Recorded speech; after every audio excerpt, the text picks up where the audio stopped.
नमस्कार दोस्तों, 2 मिनट पहले की आई सबसे बड़ी big breaking news Uttar Pradesh से।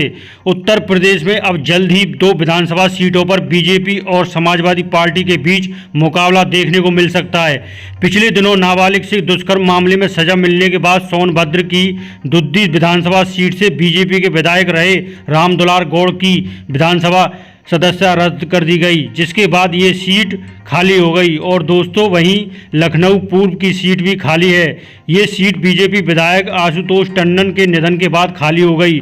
चुनाव आयोग ही इन सीटों पर चुनाव का ऐलान कर सकता है। और दोस्तों, रामदुलार गौड़ की सदस्यता रद्द होने के बाद इस सीट को लेकर कई दावेदार सामने आ रहे हैं। वहीं दूसरी तरफ बीजेपी विधायक आशुतोष टंडन के निधन के बाद से लखनऊ पूर्व की सीट पर खाली है।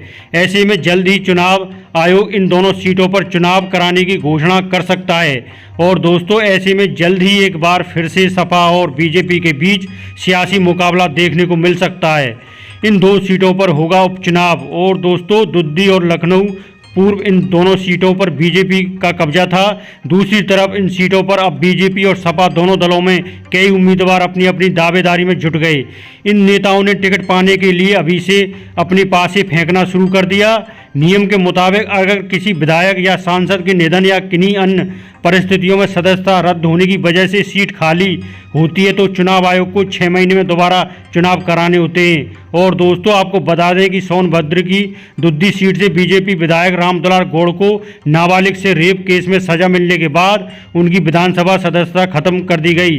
कोर्ट ने रामदुलार गौड़ को 25 साल की कैद और 10 लाख का जुर्माना लगाया, जिसके बाद उन्हें न्यायिक अभिरक्षा में भेज दिया गया।